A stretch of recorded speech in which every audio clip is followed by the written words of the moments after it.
நேயர்களுக்கு வணக்கம்.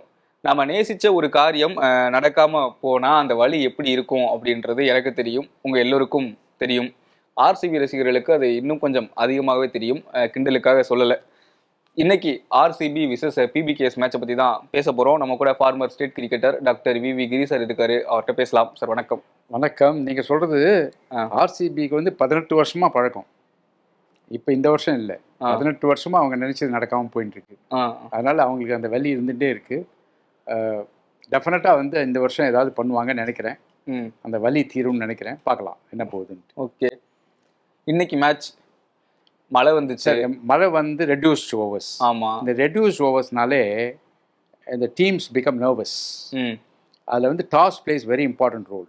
மழை வந்ததுன்னா டாஸை வின் பண்ணி போலிங் கொடுக்கணும். பேட்டிங் எடுத்தனா உன்னோட பைத்தியக்காரன் கிடையாது.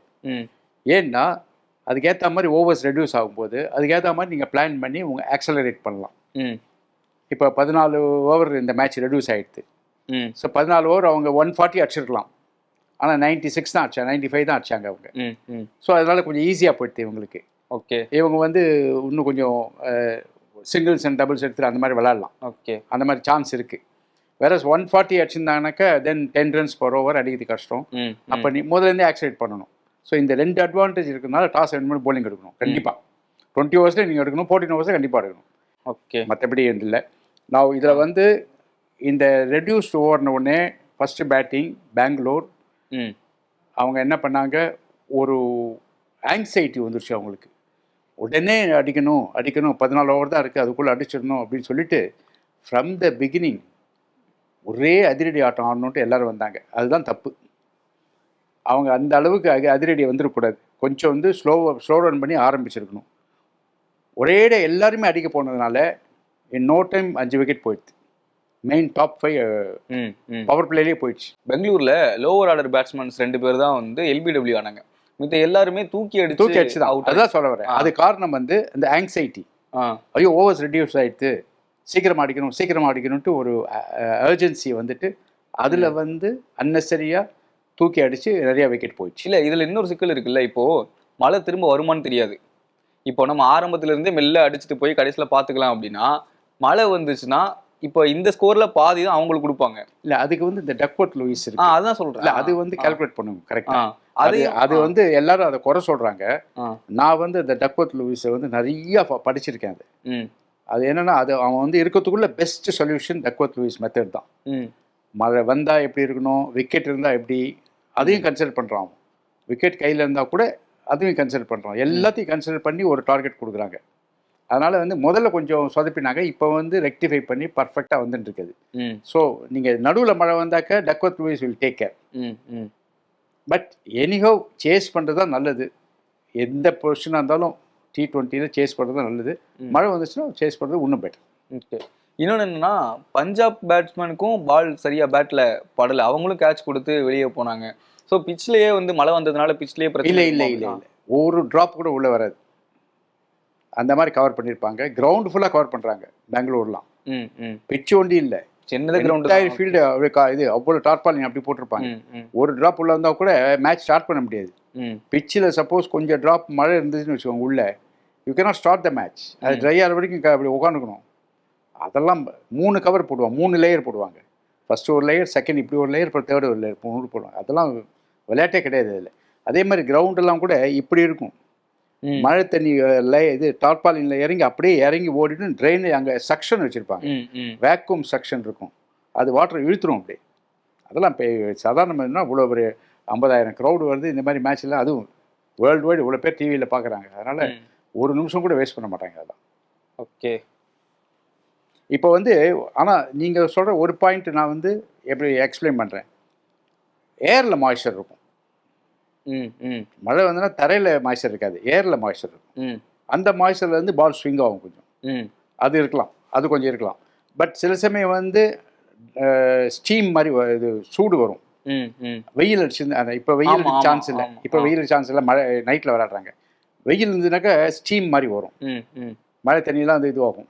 பட் அதெல்லாம் இப்போ கொஸ்டினே வரல. இல்லை, அதனாலலாம் வந்து பால் ஹேசல்வுட் தான் விக்கெட் எடுத்தார், யாரும் விக்கெட் எடுக்கல. அதாவது திருப்பி பஞ்சாப் விளையாடும் போது ஹேசல்வுட் தான் போலிங் போட்டு விடுறேன். அவர் வந்து சூப்பர் bowler பிரமாதமாக போட்டார். ம் அவர் இன்ஃபேக்ட் பவுன்ஸ் எக்ஸ்ட்ரா இருந்தது அவருக்கு பிகாஸ் ஆஃப் his ஹைட். அதனால் நல்லா வந்து 3 விக்கெட் எடுத்து ஒரு பஞ்சாபோட பேக் போனை உடச்சிட்டார் அவர். ஓகே. ஒரே ஓவரில் 2 விக்கெட் எடுத்தார். ம் அண்டு முதல்ல ஸ்ரேயாஸ் ஐயர் நல்லா விளையாடினார். இப்போ கடைசி 3 இன்னிங்ஸாக அவர் ரொம்ப சொதப்புறாரு. ம் அது ஏன்னா அடிக்க போகிறாரு, அதான் ப்ராப்ளம். அவர் அடிக்க வேண்டிய அவசியமே இல்லை. ஏன்னா இந்த மாதிரிலாம் 96 in 14 overs அனாவசியமாக விளையாடலாம், ம் நிறுத்தி விளையாடலாம். ஒரு கேஎல் ராகுலோ ஒரு சாய் சுதர்ஷன் தான் நிறுத்தி விளையாடுவாங்க. ம் அந்த மாதிரி விளையாடாமல் அடிக்க போகிறது வேஸ்ட். ஓகே. ரைட். இதில் வந்து ஃபஸ்ட்டு ஆர்சிபி பேட்டிங் போது நேற்று நான் சொல்லியிருந்தேன் ஸ்கோர் டு செட்டில் அப்படின்னு சொல்லிட்டு. ம் ம் அந்த பழிக்கு பழி சாகல். அது வந்து சஹல் ஓகே. பண்ணார். ரொம்ப நல்லா போட்டார் இன்னைக்கு. போட்டு அழகு விட்டார். இவங்களுக்கு வந்து க்ளூவே இல்லை. 2-3 பேட்ஸ்மேன் வந்து டாப் பேட்ஸ்மேன் அவுட் ஆகிட்டு போயிட்டாங்க அவர்கிட்ட. அது ஒன்று. எல்லாருமே எல்லாம் போட்டாங்க. ம் பஞ்சாபில் எல்லாருமே எல்லாம் போட்டாங்க. என்சன் ரொம்ப பியூட்டிஃபுல்லாக போட்டார். கேச்சஸ்லாம் பிரமாதம் பிடிச்சாங்க. பஞ்சாப் இன்னைக்கு ஒரு கேட்ச் கூட விடலை அப்படின்னு ஒரு கேட்ச் விடல. நேற்று நான் உங்கள்கிட்ட சொல்லியிருந்தேன் கேட்ச் விடுறது வந்து வெரி அதை வந்து சொல்ல முடியாது இன்னைக்கு கேட்ச் விடுவாங்க அப்படின்ட்டு. ம் இந்த டீம் தண்டம் கேட்ச் விடுதுன்னு சொல்ல முடியாது. ஏன்னா ஒரு நாள் நல்லா பண்ணுவாங்க, ஒரு நாள் வந்து கேட்ச் விடுவாங்க. அந்த மாதிரி இருக்கும். அது ஒன்று. தென் மெயின் பேக் போனை உடைச்சிட்டாங்க. ம் ஓப்பனிங் பேட்ஸ்மேன்ஸ். ஓப்பனிங் பேட்ஸ்மேன் வந்து சால்ட் உடனே அவுட்டு, கோலி அவுட்டு, பட்டிடார் மட்டும்தான் விளையாடினாரு. ம் யாரோ புது பிளேயர் ஒருத்தர் எடுத்தாங்க பேண்டேஜ்னு.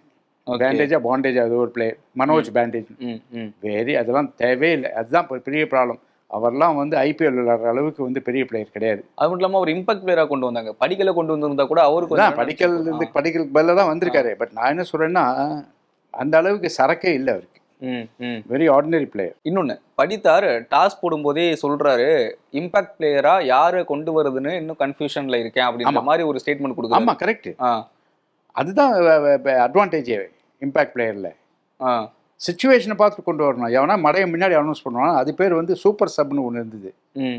இதுக்கு முன்னாடி சூப்பர் சப்னு ஒரு ரூல் இருந்தது. அதாவது 12வது ஆளை வந்து சூப்பர் சப்னு அனௌன்ஸ் பண்ணிடணும் முதல்லையே. அவன் வந்து இதே மாதிரி பேட்டிங்கோ போலிங்கோ பண்ணிட்டு போயிடுவான். அது வந்து முதல்ல அனௌன்ஸ் பண்ணணும். பட் இம்பேக்ட் வந்து நீ எப்போ வேணால் கொண்டு வரலாம் நடுவில். எப்போ ஈவன் லாஸ்ட் அந்த இவன் வந்தான் பாருங்க விஜயகுமார் வைஷாக் ஒரு மேட்ச்சு இம்பேக்டாக வந்து 3 ஓவர் போட்டு மேட்ச் வின் பண்ணி கொடுத்துட்டு போயிட்டான். அந்த மாதிரி பண்ணலாம் நீங்கள். இங்கே தான் இவங்க மிஸ்டேக் பண்ண. நேற்று தான் நம்ம அதை பற்றி சொல்லி முன்னாடி அமைச்சிருக்கலாம் அப்படின்ற மாதிரி. இதை நேற்று திருப்பி சொன்னேன் நான். நீங்கள் கூட ஜிதேஷ் அனுப்பலாம்னு சொன்னாங்க. ஜிதேஷும் வேஸ்ட்டு, லியாம் வேஸ்ட்டு. 2 பேருக்கு முன்னாடி டிம் டேவிட் வந்திருக்குன்னு நான் சொன்னேன். ஏன்னா அவரோட பேட்டிங் தெரியும் எனக்கு, அதனால சொன்னேன் நான். அண்டு லியாம் வந்து ஒரு ஷாட் நல்லா அடிக்கிற அடுத்த ஷாட் அவுட் ஆகிட்டு போய்ட்டார். அவருக்கு அந்த டிசிப்ளின் இல்லை, ஷார்ட் செலெக்ஷன் ஓகே அகெயின். அதனால் வந்து கண்டிப்பாக வந்து பெங்களூர் வந்து கடைசியில் வந்து 32 ரன் வந்து லாஸ்ட்டு வந்து 32 ரன் டிம் டேவிட் அடிச்சார். 50 ரன் அடிச்சார். அதில் 32 லாஸ்ட்டு விக்கெட்டு. அதனால தான் இந்த ரெஸ்பெக்டபிள் டோட்டல் 96 இருந்தது. இல்லைனா 64 ஆல் அவுட் ஆகிருப்பாங்க. இல்லை இந்த மாதிரி இக்கட்டான ஒரு சூழல்ல டூ மணி ஷாட்ஸ் ஆடுறதுமே பிரச்சனை தானே.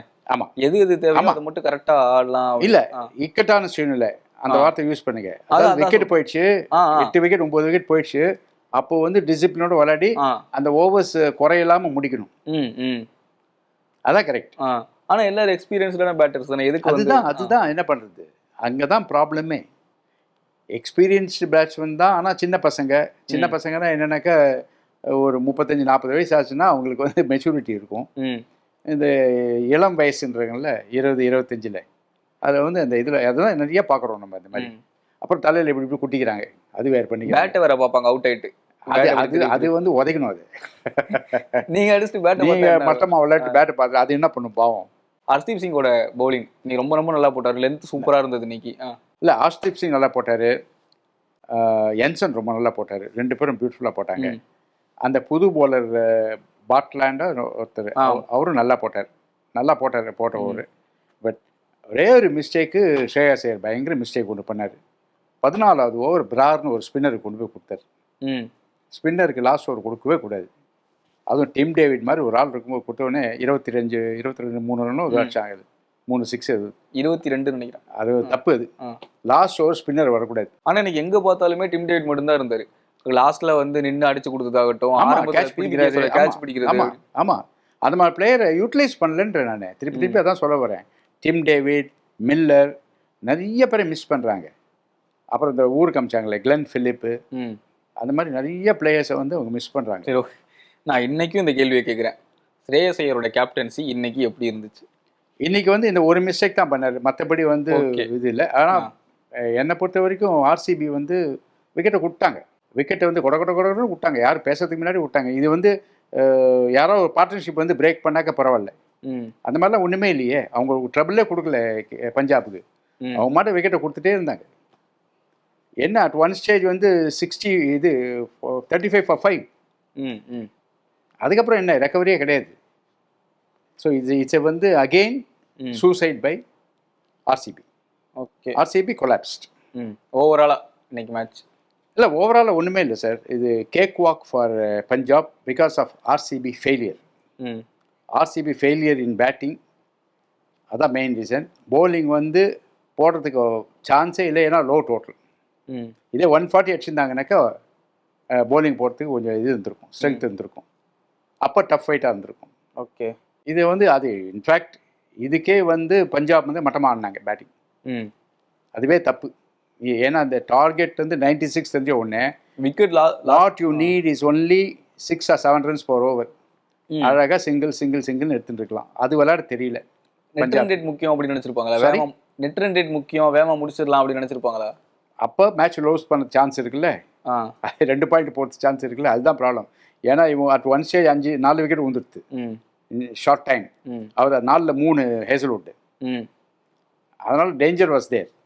அதுக்கப்புறம் நல்ல வேளை வந்து கடைசியில் இந்த இவன் வந்து வதேரா வந்து அடிச்சு கொடுத்தான், இல்லைன்னா கதை கந்தலாயிருக்கும். ஸோ அதனால் யூ லெட் பி கேர்ஃபுல். யாராவது ஆங்கர் வந்து விளாடணும், அதுதான் ரொம்ப முக்கியம். எந்த ஃபார்மேட் இருந்தாலும் சரி, T20 ODI எதுவாக இருந்தாலும் ஆங்கர் பேட்ஸ்மேன் இல்லைன்னா ஒரு சைடு கொடுக்கல. ஏன் திருப்பி நீங்கள் காம்படேட்டர் சொல்லுவாங்களே பார்ட்னர்ஷிப்னு சொல்லிட்டே இருப்பாங்க அந்த வார்த்தை. தட் மீன்ஸ் ஒரு 2 பேர் பார்ட்னர்ஷிப் இருந்து விளையாடி சைடை சேவ் பண்ணணும், இல்லைன்னா கொலாப்ஸ் ஆடும் சைடு. ஆர்சிபிக்கு தான் ஆயிடுது. கண்டினியூஸாக விக்கெட் வந்தாலும் ஒரு பார்ட்னர்ஷிப்புன்னு இல்லை, கடைசி விக்கெட் தான் பார்ட்னர்ஷிப் வந்தது, லாஸ்ட் ஓவர். அந்த மாதிரி ஆயிடுது. அந்த லாஸ்ட் பார்ட்னர்ஷிப்பும் வந்து 14 பாலுக்கு 32 ரன். ஆமாம், டீசெண்டான ஒரு பார்ட்னர்ஷிப்பாக தான் இருந்தது. டீசென்ட் இல்லை, மிஸ்டேக்கு. போலர் வந்து போட்டு ஐ மீன் ஸ்பின்னரை போட்டதுனால மாட்டினாங்க. இல்லைன்னா வந்து வந்திருக்காது இந்த மாதிரி. இதே ஒரு என்சனோ என்ன போட்டாங்க இந்த மாதிரி 3 6 4 6 அடிக்க முடியாது இல்லை, யார்கர் போடுவான்ல அவன். ஓகே, அண்ட் வேற ஒரு பால் அந்த 9th wicket, that is 11th batsman மாட்டினா அவுட் ஆகிருப்பான். அப்போ 2 ஓவர் வேஸ்ட் ஆகிருக்கும். ஓகே, ஆர்சிபி என்ன பிரச்சனை இருக்குது, என்ன சரி பண்ணணும் உங்கள் டீமில் வந்து அவங்க பேட்டிங் தான் அவங்களுக்கு பிரச்சனை என்னை பொறுத்தவரைக்கும். ஏன்னா பேட்டிங் தான் அவங்க ஸ்ட்ரென்த்து, பேட்டிங் தான் அவங்க பிரச்சனை. இது வந்து வருஷ கணக்கில் இருக்குது. காரணம் வந்து ஆங்கர் பிளேயர் கிடையாது. ஆர்சிபிக்கு ஆங்கர் பிளேயரே கிடையாது. கோலி இருக்காரு, கோலி விளையாடுறதில்லை. ஓகே, கோலி விளையாடினாக்கா இந்த ப்ராப்ளமே வராது. இல்லை சார், அவங்க வந்து அவே கிரவுண்ட்லலாம் நல்லா ஆடுறாங்க. இல்லை, என்ன கோலி கடைசி வரைக்கும் நிற்கணும் சார், 20வது ஓவர் வரைக்கும் நிற்கணும், அதுதான் முக்கியம். கோலியை மட்டுமே நம்பியிருக்காங்களோ அப்படின்ற, ஆங்கர் பண்ணுறதுக்கு கோலியை மட்டுமே நம்பியிருக்காங்களா அப்படின்ற மாதிரி. கோலி மட்டுமே நம்பல, கோலி வந்து பண்ணி கொடுக்குறதில்ல. ஒரு KL ராகுல் மாதிரி, KL ராகுல் அன்றைக்கி பண்ணி கொடுத்தான் பாருங்க சார், மேட்ச் வின் பண்ணி கொடுத்தான். சாய் சுதர்ஷன் பண்ணுறான் ஆங்கர், இது நிறைய கில்லு பண்ணியிருக்கான். அந்த மாதிரி மேட்சை ஃபினிஷ் பண்ணி கொடுக்கணும் இருந்து நிறைய பண்ணியிருக்காரு கோலி. ஆனால் இப்போ இந்த சீசன்லயுமே பண்ணியிருக்காரு. இப்போ இந்த மேட்ச்ல மட்டும் தான் மிஸ் ஆயிடுச்சு அப்படின்னு. எங்க இந்த வருஷம் எங்க பண்ணியிருக்காரு ஆர்சிபி? இந்த வருஷம் அவர் ஒன்றும் பண்ணல சார். 350 அடிச்சிருக்காரு சார். 50 அடிக்கலாம். சேசிங்ல சால்ட் பெட்டரா அடிச்சிருக்கான்.